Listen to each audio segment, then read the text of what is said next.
Hello, everyone, and dare I say howdy, and dare I say yee-haw to the MFW podcast, and welcome to all our fantastic live viewers, because of course it's the greatest day of all time. No, it's not Christmas Day. No, it's not um, American Independence Day.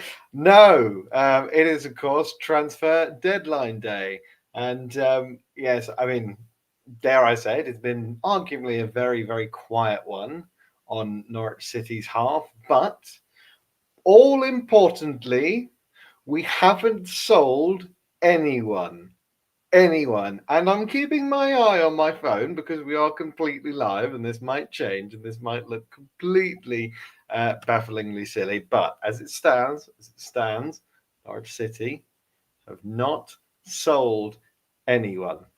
I am Jack Wright, NCFC Payne. If you know me on Twitter, I'm of course joined by Henry Miller. I'm not joined by all my other brilliant colleagues, just Henry and I.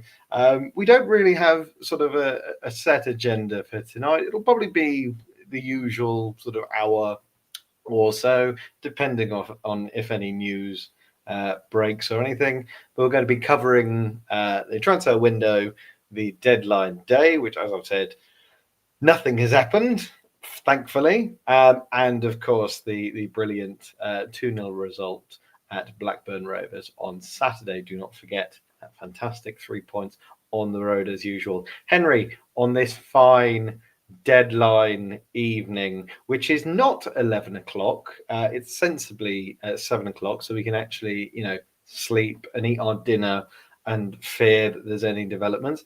How are you going on? Yes, I'm getting on brilliantly, thank you.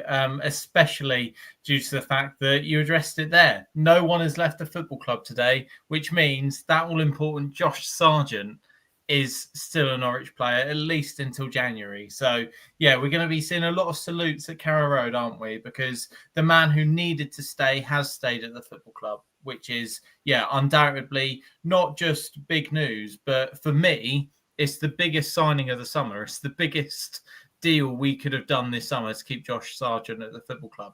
And that's exactly what we've done. And now, realistically, I feel like had we have sold Josh Sargent, we'd have been saying, okay, well, we can get playoffs, but it would be wishful thinking and saying that through bated breath. Now the playoff charge can start with undoubtedly the best striker in the league. Yep, and I was thinking about this earlier. Is he not a shoe-in for Championship Player of the Month with 6 goals in 5? I can't think of a better player so far in August. We'll perhaps go into Josh in a lot more detail in due course.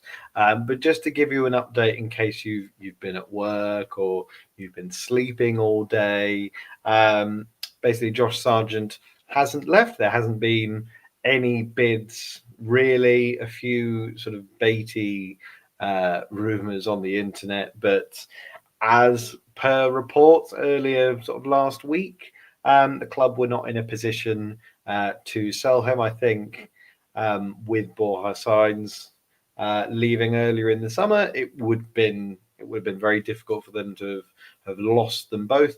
Obviously, another player left earlier in the week for for some money. So we got some money. We'll call it that. So yes, Josh Sargent, as Henry said, until January remains a Norwich City player. Kellen Fisher, as it stands, remains a Norwich City player after very strong interest from Everton.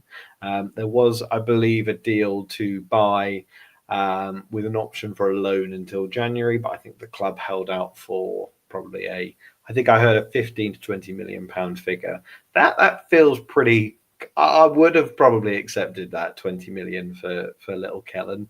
And Kenny McLean, linked to Rangers. Of course, he's linked to Rangers. And again, like Groundhog Day, he's not going to Rangers or Wrexham, who've signed Ben Sheaf instead. It's a very good signing for them. But again, probably a player retention that will go under the radar as one that's sort of very important. As we've got a few comments coming in. Oh, of course, yes, Fabio Quagliarella in Riverside Morrison's car park. Well, we will give you more updates on that as we have it. And if anyone was following on my Twitter and was playing along with Norwich transfer deadline day bingo, tick those both off your bingo cards. And anyone watching, if you've made it to bingo, let me know. Send me your completed bingo cards, and you will be given no prize whatsoever. What were the other deals? Shane Duffy, as it stands, hasn't moved away from Norwich City. One that was quite surprising. I think a club in Turkey and West Bromwich Albion were linked to him, but that deal, by all accounts, has not materialised. And it's Ben Slimani is still at the football club. By all accounts, those were two players that were earmarked for leaving the club. They're still here. And Tony Springett is still here. Remember him? He hasn't got to move away. He's not on loan. He hasn't been transferred anywhere. He's still a very important player for possibly the academy. And yeah, so if I hear any news about Tony Springett's transfer business, we will let you know. But yes, I mean, as you said, Henry, just to focus in on Josh, it's been a summer of ups and downs. It's been a summer of sort of turmoil. One where there was that bid from Wolfsburg that he, by all accounts, declined. I'm not sure if that is the case or what exactly happened, but there was a deal very much on the table. He was set to leave in late July. That didn't happen. He's still here, scored the winner at Blackburn, and obviously thumped the badge for no reason whatsoever. You mentioned a kind of a playoff push. Obviously, the main thing about Josh Sargent is that fabled injury record that he has, and that very kind of worrying sort of level of sort of strength and conditioning that he has. I'm not sort of preluding that, that will kind of majorly impact him. But after, pretty much resigning ourselves all last season to thinking, well, he's gone in the summer, how much of an amazing boost will this be? And is this, the most important player retention that we've had in modern years? No, 100%. Yeah, I think everyone knows how important Josh Sargent is, whether it was the back end of last season when he went on that unbelievable run of games where he just scored in every single one, it felt like, or whether it's how he started this season and the fact that we've lost players like Borja Sainz and, that other Chilean one who name I forget. But yeah, the fact that we've lost those players and can still keep Sargent, the one who probably is the creme de la creme out of all of those players as well, it certainly gives us a massive boost going into, the next 3 or 4 months, knowing that Josh Sargent is still a Norwich City player. And look, I think the recruitment as well has been brilliant. You're looking at players like Mateusz Viscorem, and it was really important that he started with Josh Sargent against Blackburn. And I thought he played all right. Antti Sienats, again, he's someone who's widely debated on this podcast, but he knows where the back of the net is, and I fully expect him to come good as well in his second season. So I think if Sargent is out injured, then maybe we have enough firepower in terms of that number 9 position. Yeah, exactly. You've flashed it up on screen there. Keeping Sargent is massive. And I agree with what Adam has said, but hopefully with the arrival of Mateusz Visgarden as well, anything that happens to Sargent, he can come in and fill his boots. So yeah, I think it's managing minutes as well that's important. But no, Sargent staying is by far the biggest business Norwich City have done this summer. And as you alluded to there, fair play to Josh Sargent as well, because Norwich's stance all summer has been, if we get the right money for Josh Sargent, then we might have to have a conversation. They did get the right money from Josh Sargent in the form of Wolfsburg. I believe the fee could have risen to £22 million. Josh Sargent himself turned it down. And that to me shows that when he was pounding the badge, it was genuine. He did mean every second of that because, he has chosen to not go to a top 5 league to stay at Norwich City. And that just speaks in a week where we've questioned players' character. It just shows you all you need to know about Sargent, that he is the ultimate professional. Yes, and I think it's not just individual players that have been questioned this week. It's been management, it's been sporting directorship, it's been board level questions about the entire management of the entity that is Norwich City Football Club, and yet retaining this player that we all thought was destined for the door. That is hats off to everyone involved. And I think, there's obviously got to be, an impact from the Atanasios.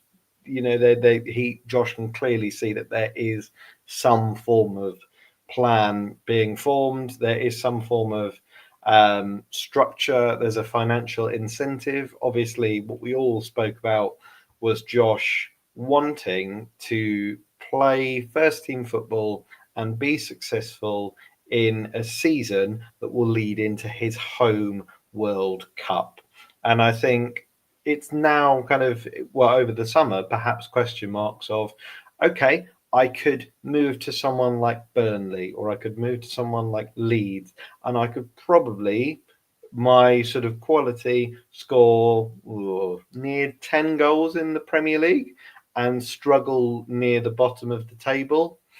Would that get me in a better position than staying in the Championship for a team that I know very well, for a club that I clearly love, for a club that loves me, in a division where I could probably bag 25 to 30 goals if I'm fit?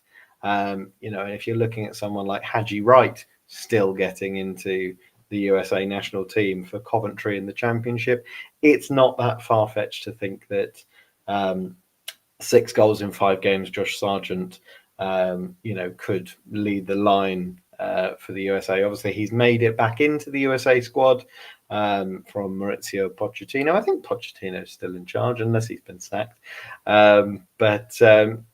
It's something we've all feared all summer, him leaving, and it's just because of the kind of the weight of goals that he's contributed to. I think the kind of lack of goals from all the other sort of attacking options that we've had so far has been quite worrying. Do you think it's now kind of an opportunity for those players like Cernat, Fiskor and Diallo to look at Josh staying and, thinking, this is a dodged bullet, essentially. We've got a get out of jail free card by having a player who can score us goals and can also link up the play very well. Do you think this is a real kind of tonic for them to push on in this season and, for them to start contributing to the goals? Yes and no. I think, it's definitely a platform for them to go on and really kick on and really take inspiration. As far as I'm aware, the club and the players at the club, they all inspire each other, and that's the most important thing.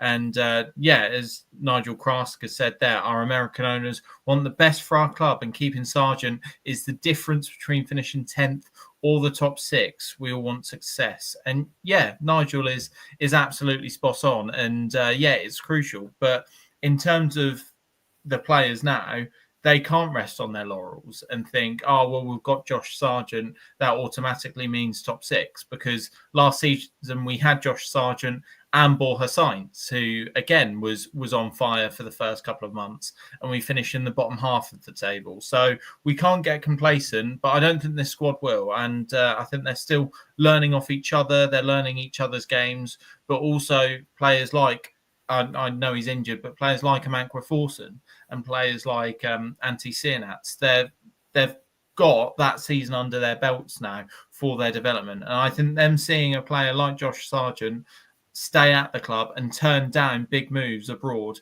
to stay at this football club, I think for them it can inspire them, and it can think, well, hold on, I made the right decision joining this football club in the first place. I'm just going to quickly check Twitter just to make sure he hasn't left. I'm going to be doing this regularly, just to make sure. Nice. Pinkham. Whilst you do that, speaking of outgoings, it's important to mention, you said Shane Duffy and Anis Ben Slimani. From what I understand, the club are looking at selling them potentially. The Turkish window doesn't shut today, so there is still a route out of the club for those two players this transfer window. I'm not sure when it shuts, but I know it doesn't shut today. Or La Liga or the Scottish Premiership, that shuts at 11. So, if, I don't know, Barcelona want to make a late swoop for Duffy Dino, then they still have time to do that.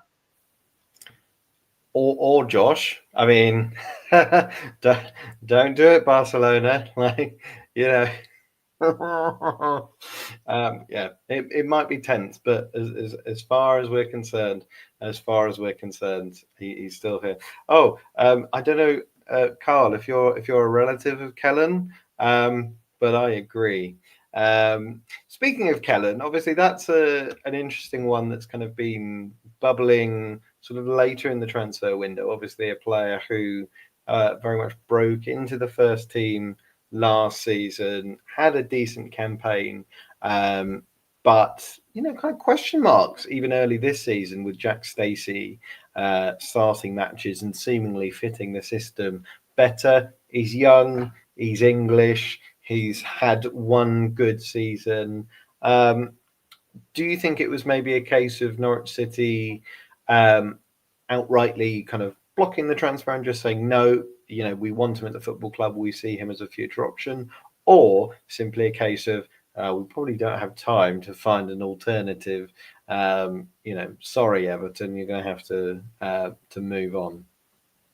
I think it was probably the latter, to be honest with you. I think it would have made sense had he have joined Everton and then come back here for the season. I saw reports that they were looking at doing a 6-month loan back here. I think anything less than a season wouldn't have really been that beneficial, because yes, like Jack Stacey, he got injured with concussion the other day, didn't he? But we want those two for the full season. I think sort of if you're talking about 20-30 million because of the fact that he's English and the English market is inflated, I think it's a really good deal. And I think if that move did transpire, say, for example, in the January window, and they loan him back to us for the remainder of the season, I think it's brilliant. I was having this chat with someone the other day. You look at Jack Stacey, he was liked by so many people. Obviously, he was liked by Johannes Hoftorp. He was liked by Liam Manning. But more important, probably the standout, he was liked by Jack Wilshere. And the reason why I say that is because Wilshere had such glowing comments to say about Jack Stacey, and the fact that Liam Manning has now come in as well and really has looked to have him as his main right back or right wing back going forward just speaks volumes of how good Jack Stacey is. So if we got that money for all intents and purposes second choice right back and still had him until the end of the season, I think it would be a no-brainer. Sorry, Carl. But it's I was close. But yeah, that does make sense. Yeah, What and to caveat what I was saying earlier, sorry, the transfer window in Turkey is open until the 11th of September. So what? Oh, 10 more days, 10, 11 more days. So yeah, so both Anis Ben Slimani and Shane Duffy, if they do want to go to Turkey, they both still have a route out this window. Gabby Sarah, do not get any ideas. Put that phone down, boy. Yeah, maybe someone should tell Shane that his hairline's getting a little bit, maybe Turkey would be nice for him. I don't know what their drinking rules are in Turkey. Anyway, let's move on very, very swiftly. Back onto Kellen as we were chatting about. Yeah, I think maybe even the Stacey injury might have impacted it completely. If we had have let Kellen go today, we would have been left with absolutely no senior right backs at all, and would be kind of scrambling to find an alternative. I don't think this kind of regime under sort of Napa and co. I don't think they're not inclined for sort of last minute scrambles. They've obviously done all their homework on time, well in advance. And even, at the very start of August, by the time we'd signed, 10 players by the start of August, we all kind of looked at each other and thought, yeah, deadline day is going to be a bit boring, isn't it? I think obviously, like you said there, in terms of the other players that were due to leave, obviously there is still time for them. Shane Duffy, Anis Ben Slimani, two players that Liam Manning kind of earmarked as not being within his plans. Obviously, Brad Hills got a decent move away from Stockport. I mean, if even after the Turkish window and all the other windows close, do you see that there's a way back for Slimani and Duffy, or do you think they'd essentially just be sat there using up wages and kind of taking up space on the bench? Again, I think this relates to the formation debate, because going forward, if they're playing with two centre backs, you'd have to think that Duffy probably might stand a chance of creeping in like the odd FA Cup game, because we've got 4 centre backs now, if you include McConville, that are probably ahead of him in the pecking order. And then if we play a back 5 and you're having the 3 centre backs, they might go with Ben Cresceni as that left-sided centre back as well, which again would put Shane Duffy 5th or 6th choice. So yeah, for him, like if he wants to go to Turkey, fair play. Otherwise, he's not going to get a game, I don't think, between now and the January window. So for him, it's one of those where I wouldn't be surprised if the club decided to mutually terminate his contract, just because he is still a good player for the level, I think. I've said multiple times on this podcast, if we actually look at our centre-backs last season, he was the best. And the fact that he's been frozen out, whether it's the right decision or the wrong decision, it is the decision. It has happened. So for him, if I was him, I'd be pushing to terminate my contract, to be honest. So I can't see any way back from him.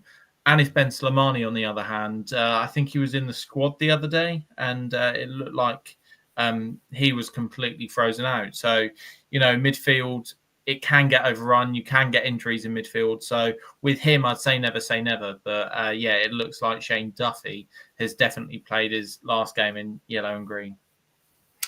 Yes, we shall see. Obviously, over a week until that Turkish window closed, with a Turkish club interested in him. We're not just saying that there is, I can't even pronounce which one it is, but it's one of the various teams in Turkey. And again, like we've said all summer, it'd be very difficult for any club to sign him, particularly just because of how high his wages are relative to his quality. Obviously, if he's being frozen out by Liam Manning and favoured by if he's below the pecking order, like you said, McConville and left back Ben Cresceni, then that's a pretty damning place to be in. But just to give you all an overview, here we have all of the signings so far. So I grabbed this list just before I came on air. So unless we've just managed to sign someone, let me just check Twitter. Connor Southwell, tell me what I want to see. No. Nope. No. Haven't signed anyone. So, yeah, I mean, yeah, it's been a blooming good window, isn't it? I think you're looking at that list. Obviously, the ones that jump out to me, obviously Diallo, Harry Darling on a free, and Topic as well. I think one who was signed and pretty instantly got into the team. Instantly was a first teamer, and was instantly fantastic.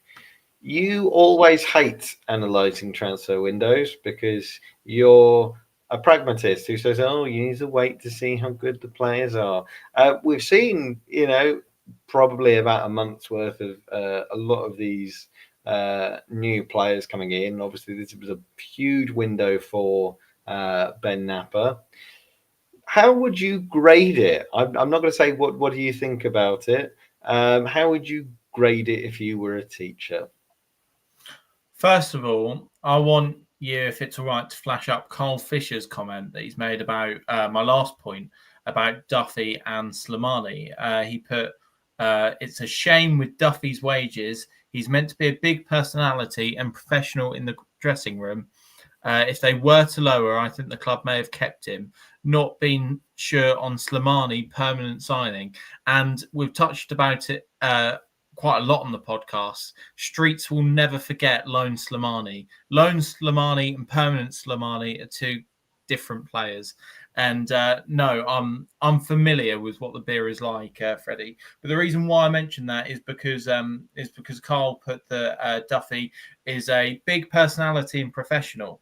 That's where I think it's genius signing someone like Jeffrey Schlupp, because no matter what you think of Schlupp, he's a Champions League quarter-finalist with Leicester, FA Cup winner with Leicester, Premier League winner with Leicester, right? This man has experience in abundance. I know he was out on loan with Celtic last season where they won the Scottish Premiership. His parent club, Crystal Palace, won the FA Cup. So he was in and around that environment. So to bring someone like him in and look, let's make no mistake about it, whether he is starting every game or not, he will play games for Norwich. But it's almost about what he can do to the younger players as well, because, yeah, that is the experience. And I think bringing in someone like him can allow for Duffy then to go because, yeah, they're going to be great in and around the dressing room as well. In terms of how I'll grade it, and this is something that I wanted to ask you as well, Jack, I'd probably grade it an A, but in the window and the legacy of the window, is it sort of like the COVID season in terms of like the way it has to have an asterisk next to it? Because we sold Nunez to that team down the road, does this transfer window, in your opinion, have to have an asterisk next to it? Because for me, it's an A, and I do think we got really good money from Nunez. But the fact of who we sold him to, it can't be an A star or a 1, whatever it is now. It has that there for me. It has to be there has to be an asterisk next to it. I don't see him on this list. Do you? I'd potentially. I don't know. I don't know what you're talking about personally. I think we obviously did a very raw reaction to the Nunez news, and I think over time, I think it's one that will be judged on his performances for them lot. Oh, yeah, it's fine. I won't yellow card you. It's fine. And yeah, and I think the best thing that the club could have done in the kind of game that followed, with the Blackburn result, is to try and build a narrative that it was kind of them versus him, that it wasn't very much kind of they were all in on it. It's very much kind of them tactically distancing themselves from the individual player. I Liam have to Manning's. jump in, Jack, quickly. We have a bit of breaking news. This was posted 1 minute ago on the official Norwich City website. Norwich City have completed the signing of midfielder Zach Bauman from Manchester United. Bauman will form part of the club's development sides and has signed a contract until the summer of 2027 with the option of a further year. Signing for the club, Bauman said, "I feel great. It's a brilliant feeling. I'm feeling excited for this new opportunity. This is a good place for me to come and play football." The 18-year-old is a product of the Red Devils youth system and is featured for the club at under 18s and under 21s level. Bauman is also a Ukrainian youth international, featuring for the nation's under 19 side in UEFA European under 19 Championship qualifying. So, yeah, it has been a really quiet transfer deadline day, and albeit it's not a first team signing, but Norwich City have got a player through the door, hot off the press. Oh, love it. Absolutely love it. Will Grant will love it. One for him to salivate over. A feather for his cap. Bauman, a long lost relative of Fairman.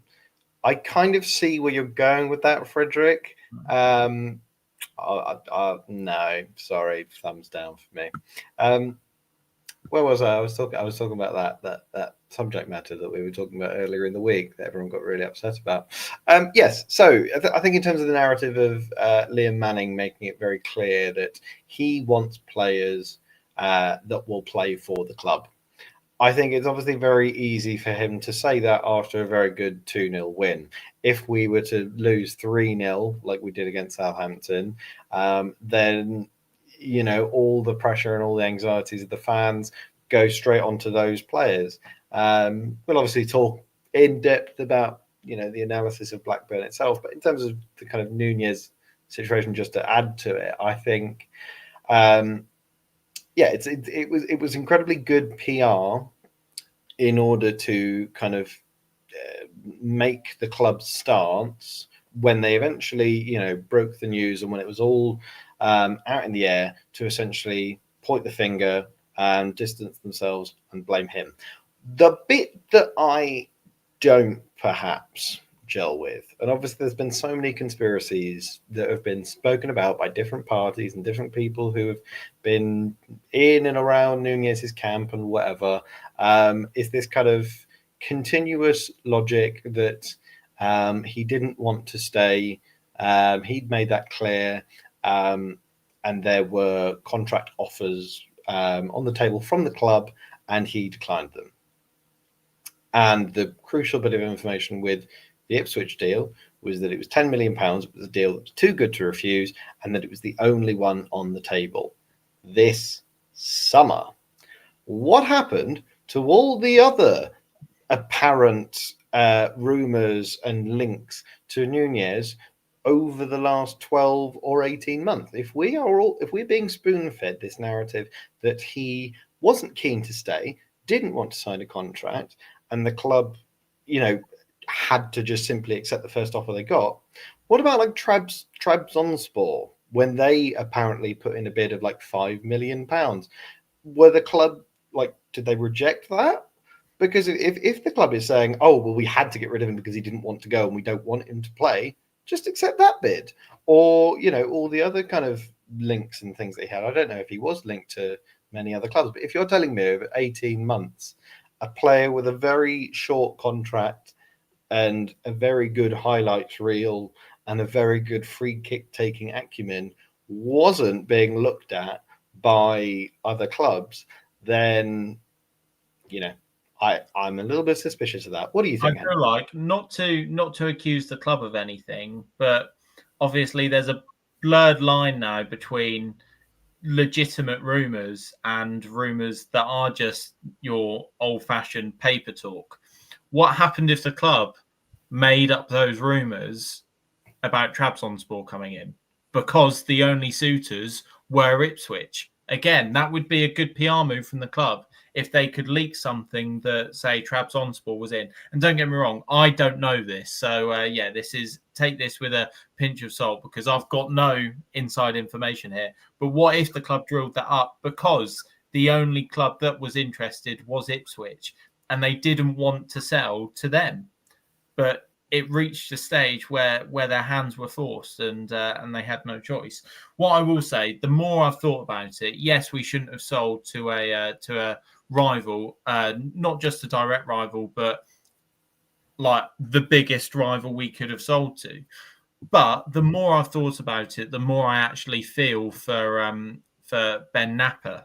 I think if the club knew he was in talks for them for over a year, he would have been too long left on his contract to rot in the under-23s. Maybe they waited knowing the fallout. So that was from Carl Fisher.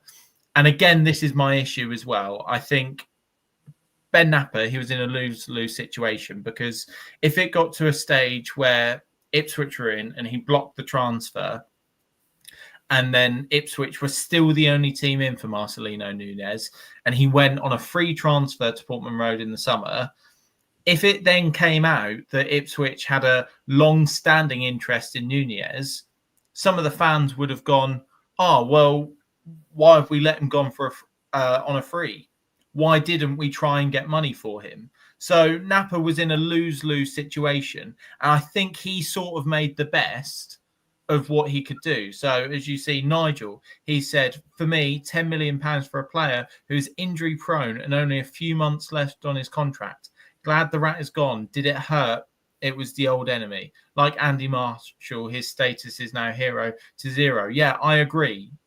In hindsight, it's a good deal. And that's why I feel for Ben Napper especially, because he has got hounded by Norwich fans for this. But I think for him, he was sort of damned if he did and damned if he didn't. So yeah, I do feel quite sorry for him, I think. Well, this will be the last that we talk about Marcelino Nunez, I promise. Maybe not. But he's gone now. He's got his 32 shirt. He's now playing for the prime of Anglia. Whoever he thinks that is. I think we should just send an email to his agents and just be like, hey guys, the pride of Anglia is actually Peterborough United, and watch him go on loan to them, and bang their badge. Anyway, let's not talk about South America. We're all about North America on this channel. Yeah. So obviously, I went through the kind of inbound signings that we had. Hang on, let me get them. What I will say quickly, sorry. What I will say quickly, I had another point on the Nunez thing that Carl raised. So I will go back to it. In terms of the narrative of him rotting in the under-23s as well, that was an impossibility in my opinion, because then if this move to Ipswich didn't transpire, he is one of our most creative midfielders in terms of his attacking play.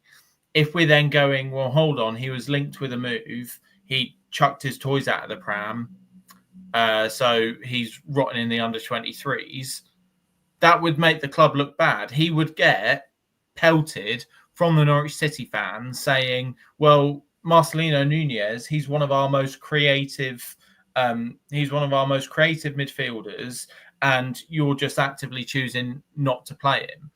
Regardless of what he's done and who this team were, we have to play him, especially if they've just come out and was like, oh, well, he tried to force through a move. Norwich fans would not have accepted that as well. So again, I don't get the logic when people say, let him rot in the reserves, because as far as we were aware, he did nothing publicly to make it clear that he wanted to move to Ipswich. The first me and you heard of it was when John Percy broke the story. So in terms of how he acted, yes, he did push for the move, but he pushed for the move privately. So him rotting in the under-23s was also never an option. That's why as well, Napper did make the best decision possible, because he got money for him And he knew that he couldn't feasibly rot in the under-23s without backlash as well. At the end of the day, he's gone. We've got 10 million quid, and it's just time. It's time for us all to move on. We've hurt and we've healed. He's gone. If my wife ever cooks me chili for dinner, I'll throw it against the window. I'm not that bitter. Anyway, yes, going back to the inbound signings, which we've obviously spoken about all summer. We've waxed lyrical about it. Some fantastic players kind of across the board. A completely new goalkeeping contingent. Completely new centre-back pairing. Completely new midfield, you would argue. Fantastic attacking options with Makama, with Chris Goran, and with Diallo. Experience with Jeffrey Schlupp in that left back position. Do you feel like it was still enough? Because there's still a part of me, even though I'm kind of very aware that the point is that we've signed a lot of players that are quite versatile in their position. Makama, who can play both out wide and up front. Chris Goran, who can play both out wide and up front. Topic, who can play in midfield and in defence. In terms of kind of that sort of winger / attacker position exclusively, whilst Onel wasn't that effective in the first team last season, that was a player in that position that left last summer. Obviously, Borja sold, and you'd argue that Diallo was a like-for-like replacement for Signs.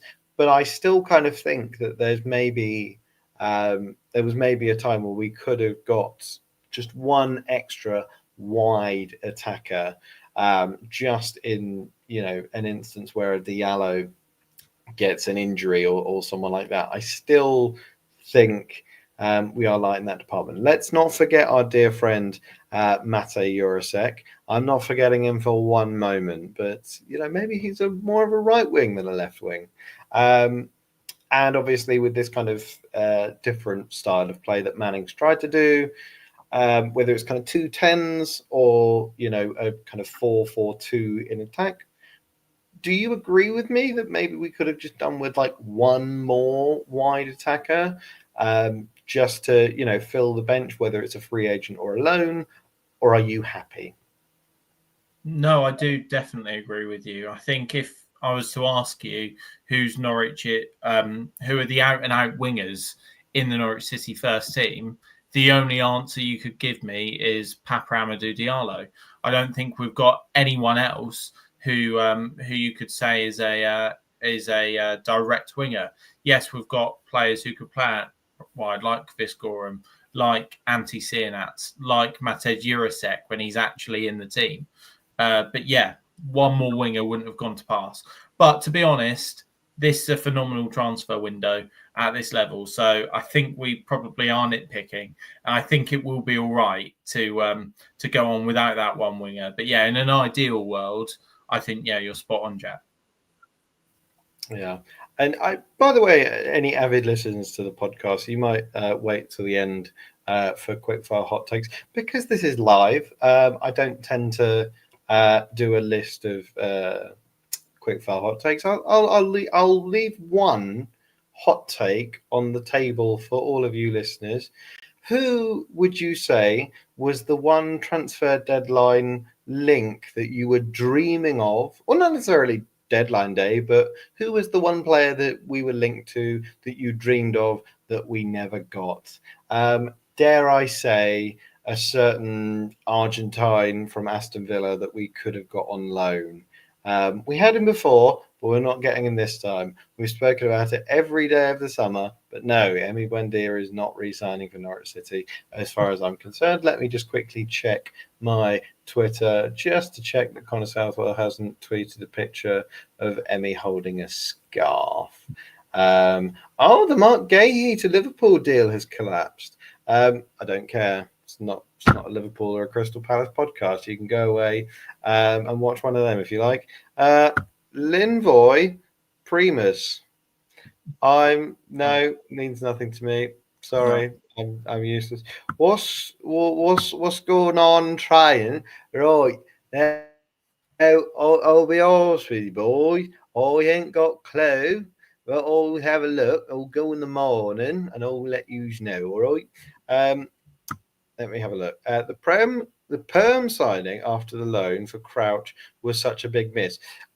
Yeah. See, but you know, at that time we'd loaned both Crouch and Huckabee, and I think could we have afforded to have them both? That would have been nice, but we did opt for Huckabee, and I think overall, I don't think that was a bad decision in the end. Oh, we've got another comment. He don't do nothing, do he? No, he don't. I don't know who you're. Oh, I don't know what's going. Oh, ladies and gentlemen, boys and girls, this duo is now a trio. Oh, da, da, da, da.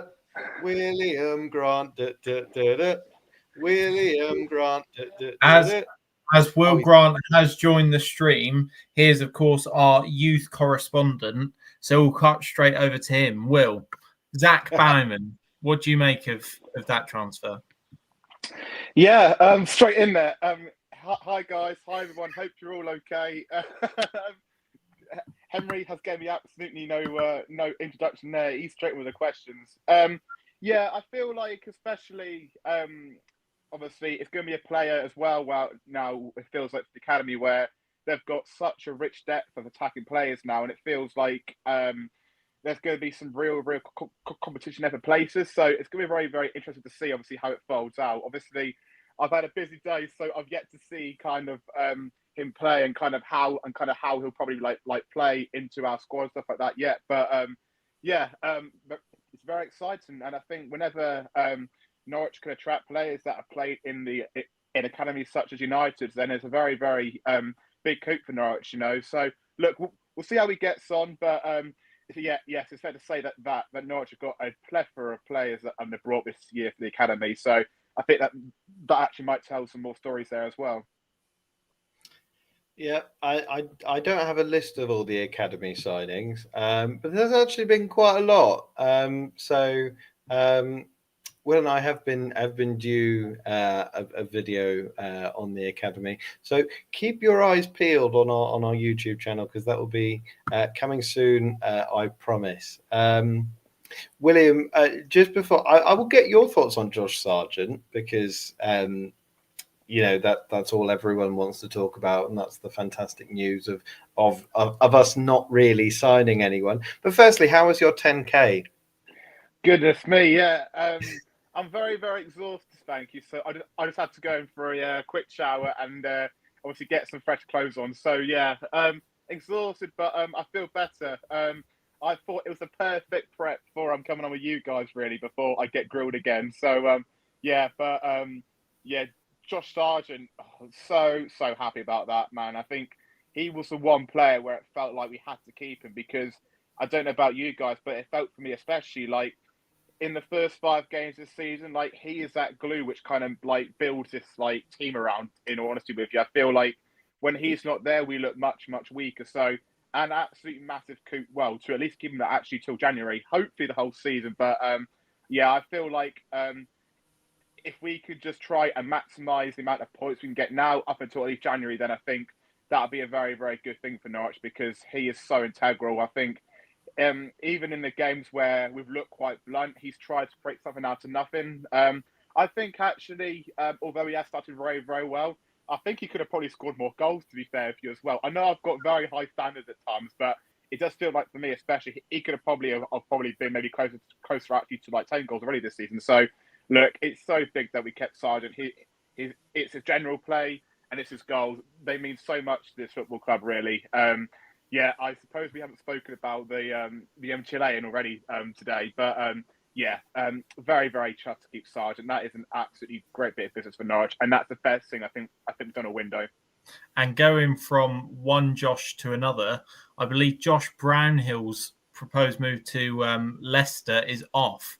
He also was linked with Wolves in the Premier League. But had he have gone to Leicester, of course, he would have been in the same division as Josh Sargent. That race for the Championship Golden Boot was really, really contentious last season. And of course, Josh Brownhill was right at the top of that as well. So the fact that Josh Sargent doesn't have to contend with Brownhill this season is only a good thing, I think. Yeah, that is mad that one of last season's top scorers for now is completely unattached and without a club. That is. I say that. He is apparently he is expected to join Al Shabab on a free transfer. Isn't that just like a takeaway? Yeah, he's joining Canaries Pizzas.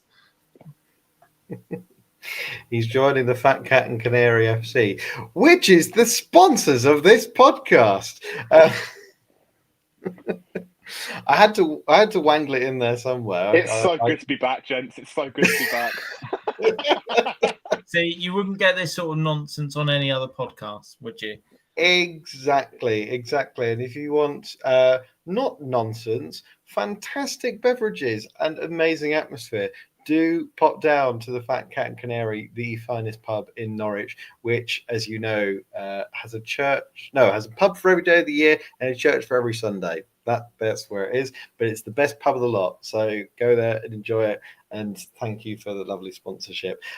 Will did touch on a certain Chilean. We won't ask for his opinion because this is a family-friendly channel.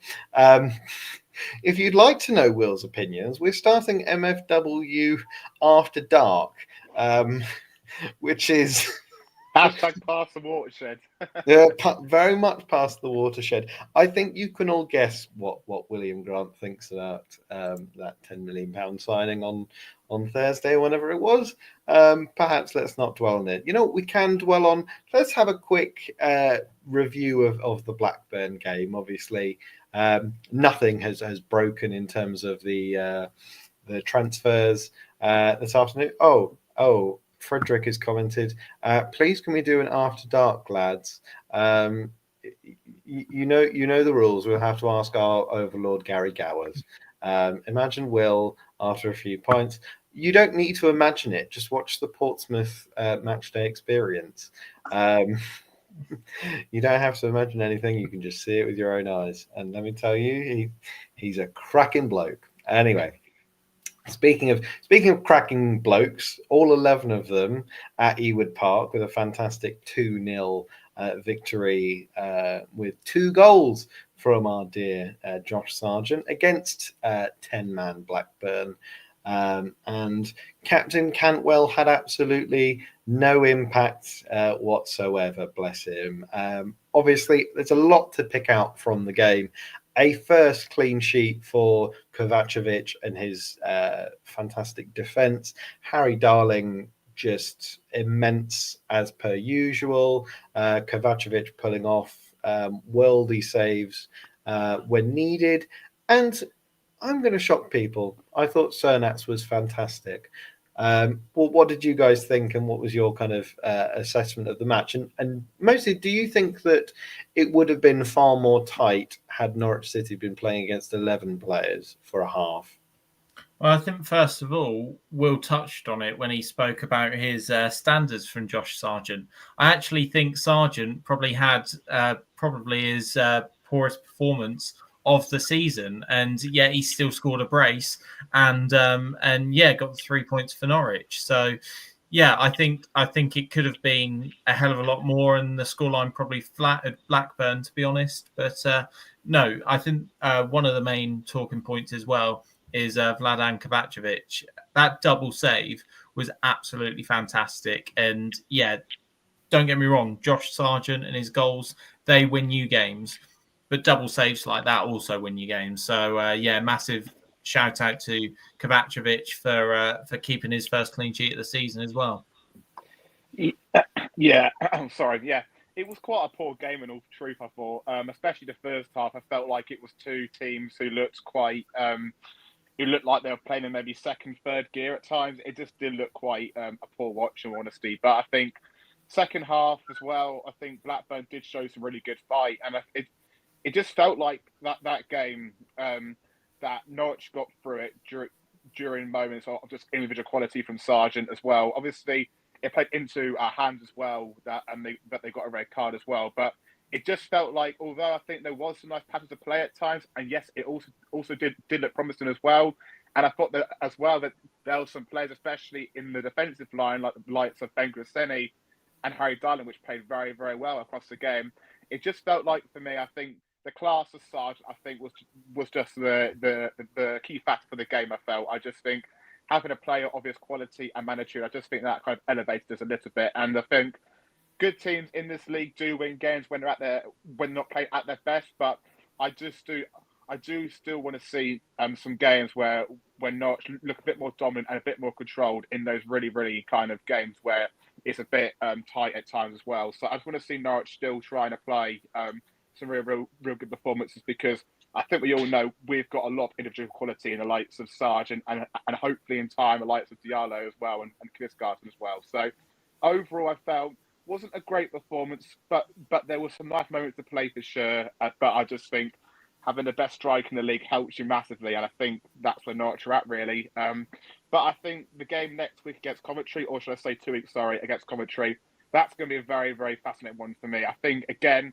that will see where Norwich are at defensively as well, because I think Coventry have scored a plethora of goals in their first 4 or 5 games as well. So it's going to be a very, very good game, I think, overall. But I think that's going to be the test for Norwich. Can they go away from home and try and get a statement win? Because I think all of last season, I don't think Norwich went to an away ground where I thought, yeah, that's an absolutely massive statement win against a very, very top side. I know that the likes of Watford away and stuff like that, but I think if you go to the likes of Coventry and get a win there, or more so as well, maybe a point, but perform well, I think that gets people. I think that gets people start to kind of believe in your also like your main kind of project, if you will. So I think that's going to be the important thing for me. I think if we could back it up again, that's going to be a massive factor for me, because at a minute there's been a lot of good, but also a lot of bad as well. There needs to be a bit more balanced, good performances for me. Yeah, and just to follow up on that, as we're live, I feel like it's the best opportunity to address the elephant in the room, because we can get your lovely opinions as well. Normally, I'd be pulling Will up for making a mistake there in terms of our next opponents, but I think the mainstream have reverted back to calling them Coventry rather than Frank Lampard's Coventry. So yeah, maybe the comments can decide who is our next opponent. Is it just Coventry now, or is it Frank Lampard's Coventry? Because we need direction over this. But looking at it, I'm going to go with Frank Lampard's Coventry for the sake of this. As Freddie put, the win last season was a statement away win. It was, and we talk about a streak against a team down the road. Well, we've got a really good undefeated streak against Coventry as well. And for me, they are one of the strongest teams in the league. So if we can go there and take all 3 points away, then we know that Norwich have put in a good performance. I think the main word that you'd use to describe all of the performances so far this season for Norwich is streaks of silliness. Like, there's just so many moments of just like players dithering on the ball, being dispossessed, and then being instantly countered with massive gaps in front of the attacking opponents. We've just got to just link up a bit more and just have a bit more nous on the ball and just cut out the sort of unforced errors, so to speak. I don't even know if that can be trained or anything. Go on. Yeah, sorry to butt in, Jack, but let's make no mistake about it. The biggest plus factor in this is the Ben Sheaf transfer. The fact that he's gone to Wrexham and he was such a big player for them, it is huge, and they're going to be reading from that. And that is something where Norwich City should absolutely take advantage when we play them. So them losing Sheaf to a championship rival is massive for this game, and you never know, it might be exactly the right time to play them because of that. But I also think as well with that, it feels like for me, like Coventry probably won't be as affected with the Sheep personally for me because they've got the likes of Matt Grimes and Victor Torp who have been sensational for them so far this season. And for me personally, with Norwich right now, whereas you might see the likes of Coventry, they might have real, like a great squad. But I think the main difference between the two sides, I think for me right now is I think they have much better depth than what we do. And I just feel like that's probably where we might come a bit short this season. Oh, look, I know we spent so much money, and maybe at times it's a bit silly for me to be saying about our depth, to be honest with you. But I think if you've got the quality to bring on the likes of Ellis Sims, Thomas Asante, and as well as off the bench when you play the likes of Mason Ephron, Clark, Sakamoto, Jack Radoni, I feel like those caliber of sides like Coventry probably are what's probably going to be our maybe kind of our stumbling block, because I feel like although we've got some really good players who have got really real good potential as our depth, and they might be good maybe in like 18 months' time, for example, I just feel like this team's probably in and around us right now where like their depth is also ready to go, and they're also kind of like hitting their peak, if you will. Whereas I feel like maybe we're still maybe about 18 months too early. But look, we'll see what happens. You know, Manners a really good coach, and I think he can get the best out of this squad still. I do. But I really wanted to come onto this podcast actually because it's been a while since I spoke to you guys as well, really. But I just want to kind of get your thoughts on like the massive drop off in terms of our away performances to our home performances. I'm just curious to see what you guys think. Obviously, I know against Blackburn we kind of reverted back to like a back four to an extent as well.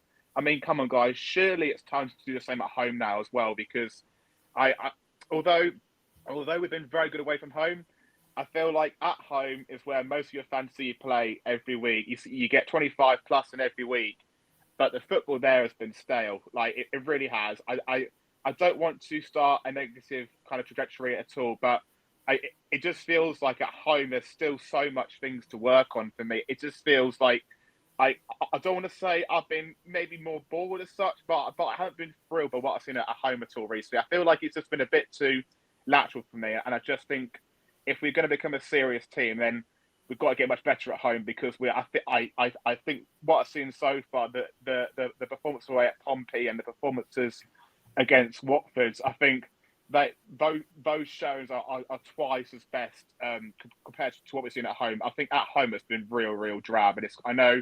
Again, I think the game against Wrexham at home is going to be very, very interesting for us as well, because there'll be a team who'll play quite direct and kind of sitting quite deep as well. And I feel like that game will be a perfect game to kind of demonstrate kind of how well Norwich have also kind of progressed in the last maybe month. Obviously, when that game actually is, I just feel like that game will also, for me, be a key factor for me in kind of how serious are this team to get promoted? Can they go? Can they play well against those sides? Sit in a low block.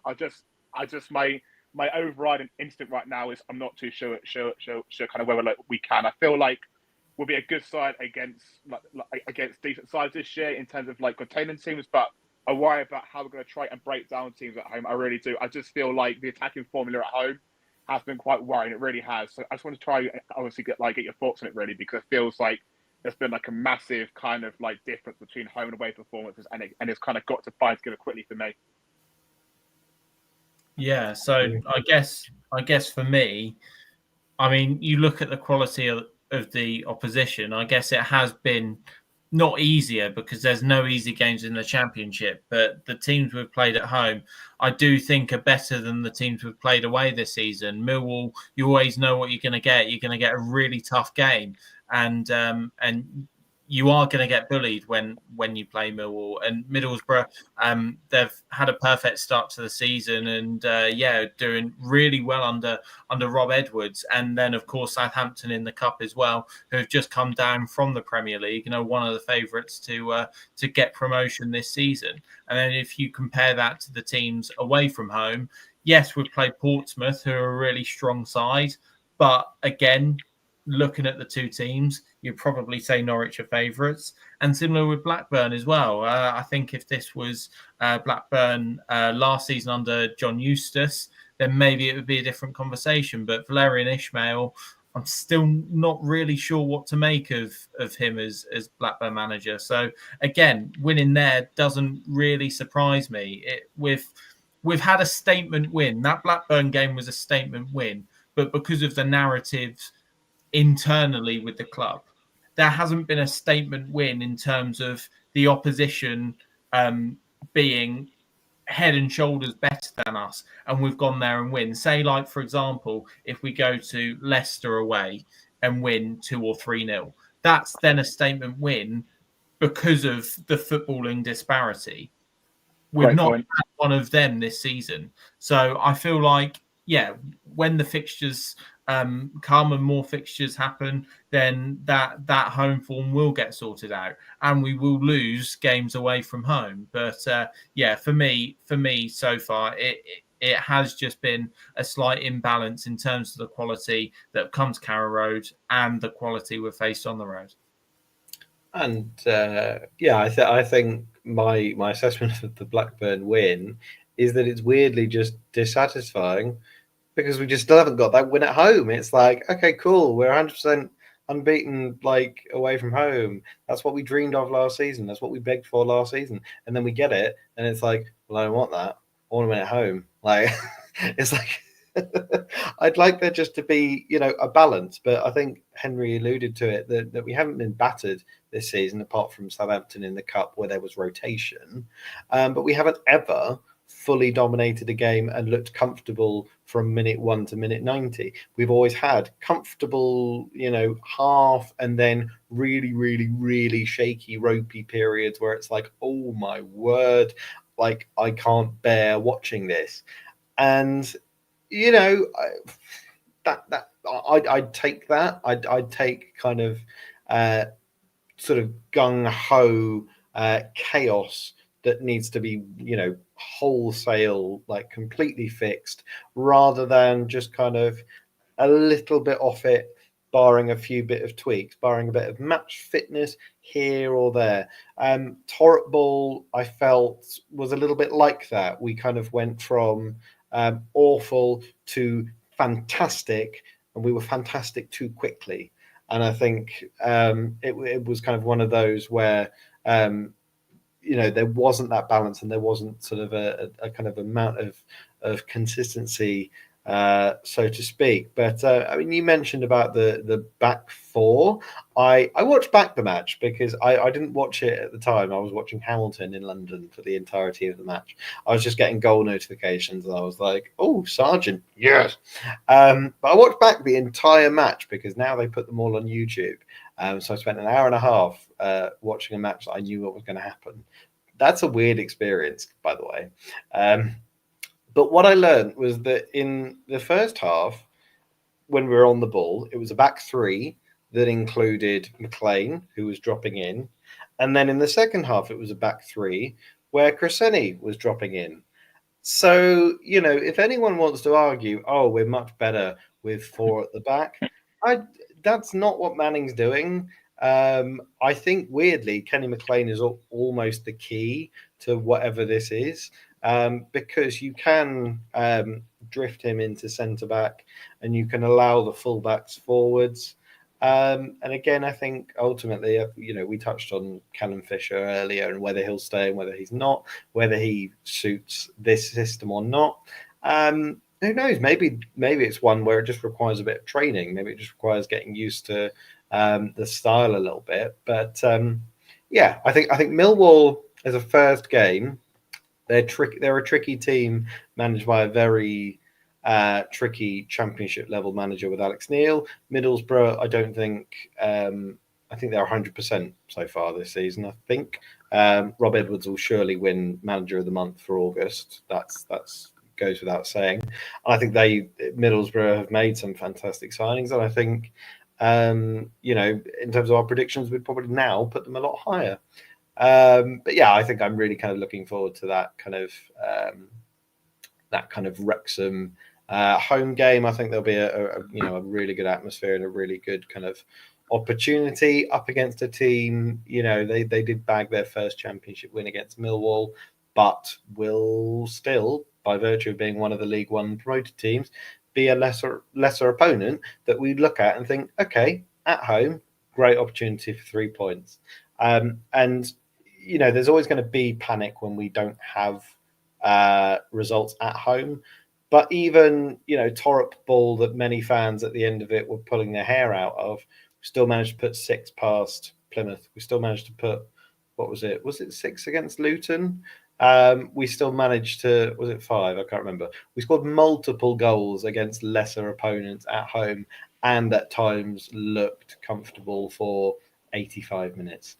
But we've reached over kind of an hour now. We've obviously covered Blackburn, we've covered Coventry, and we've covered deadline day itself and the entire window. There's obviously some transfers that could go out. As we've said, Duffy and Slimani could still leave to Turkey. That's very much still on the table. We made our predictions in August based on the signings that had been made. This window is now, for all intents and purposes, closed, shut, put in the history books for us to look back on. Do you think, as you look at the signings that we've made, which I'll get back up, don't you worry. Do you we can't see William at all now. Hi, William. That's for the best, lads. Don't worry. Do you think we've obviously added some players in the meantime? We've had some performances in the meantime. Would you change your position for where you've put Norwich City? Would you put them higher, or would you put them lower, or would you stick? Ultimately, for me, it doesn't really matter. So when I was doing my predictions, I believe I put Norwich 4th or 5th, and I still think they'll get playoffs. Probably 6th, but what's the difference between 4th or 6th? It doesn't really matter. But I still think Norwich will get playoffs. So very much stick for me. Yeah, I probably won't change my 8th prediction. As our group chat says, Pragmatic Grant strikes again. But I think overall, I think we made some good signings, and I think they'll all come good in due time. I really do. I think the slight concern, which I do have about our kind of transfer business, I think so far for me actually is I think there isn't too much variety in the side. I don't think, especially in those midfield areas. I think the likes of obviously, look, I think we've heard a lot about Pelly Maxson and kind of him maybe potentially being more of like a number 6 midfielder, maybe someone who's quite robust and is probably more orientated towards like William Jules, etc.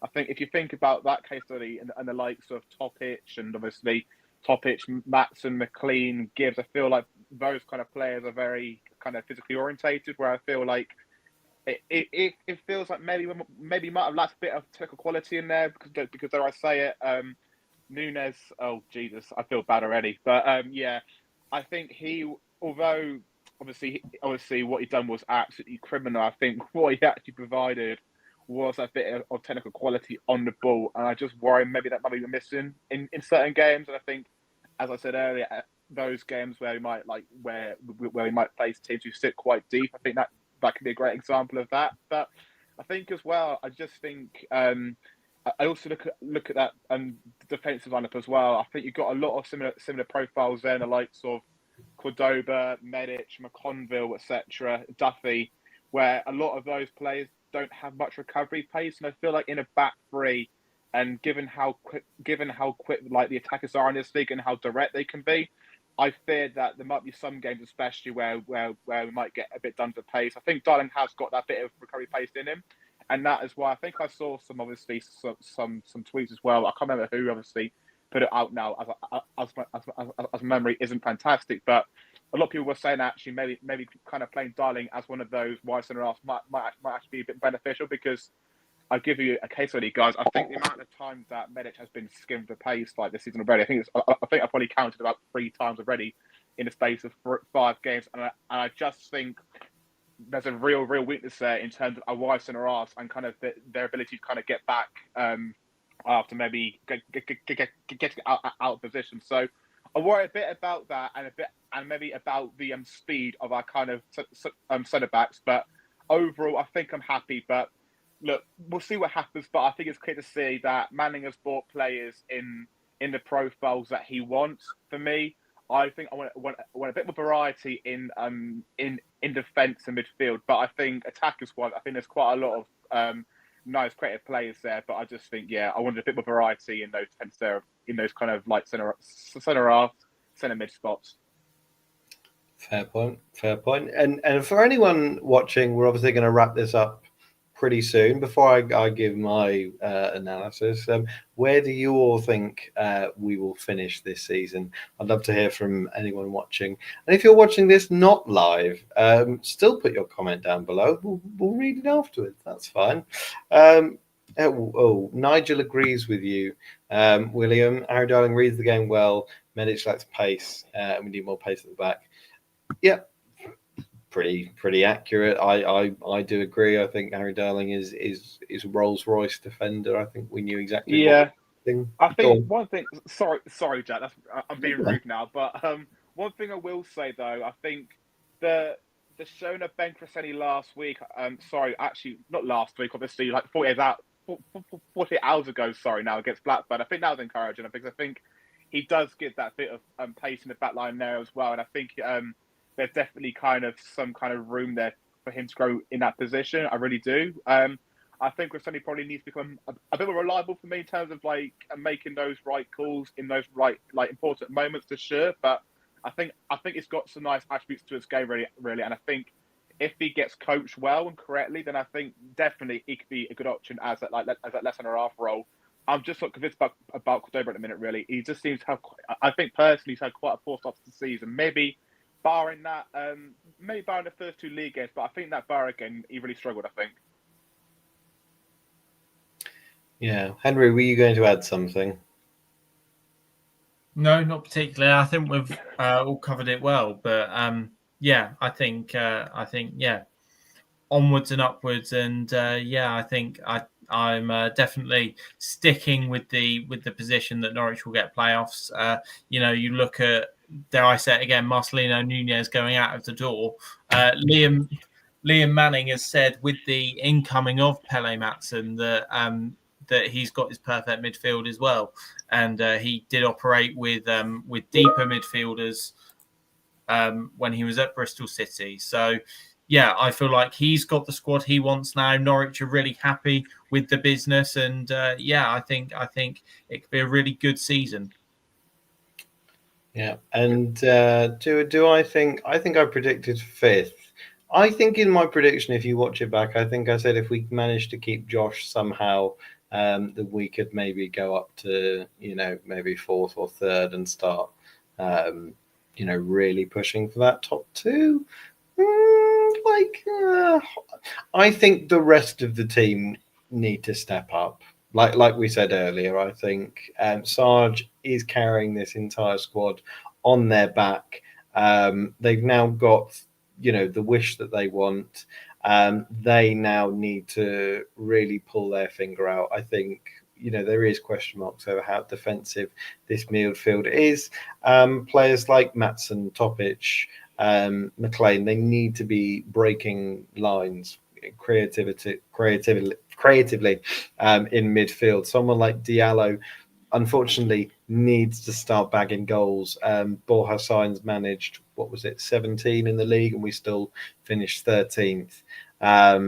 It's someone like a Cernat does need to rediscover that form from the end of last season. Chris Goran needs to start repaying some of that quality that saw him linked with Champions League level teams. There is definitely some stardust in that team, and encouraging as it is, that Blackburn result, it just needs to be added on. But yes, here we go. We got a nice message here. Thank you, Carl. You've been watching all along. That's very well appreciated, mate. And as our dear friend Frederick Points out we're going to win the league, but we're going to finish 7th. I might just take this and might just screenshot it for my own personal bookmarks. Print screen is activated. Well, there we have it. Josh Sargent stays at Norwich City Football Club. He knows who the prime of Anglia is. We'll see you in October, and maybe we'll be watching Norwich City at Wembley in May. Who knows? Or maybe we won't need to watch them at Wembley at all, as Will crosses his fingers, I cross my fingers, and as we bid a fond farewell to everyone who's watched for nearly, over an hour and 20 minutes of this live podcast, episode 49 of the MFW podcast. If you've enjoyed what you've watched, give it a like, give it a comment, and give it a subscribe, and we'll keep on doing lots more Norwich City content as this season progresses, and for every Josh Sargent goal that he's going to score from now until January, it will just keep us uplifted. But for now, thank you so much, and we'll see you very soon.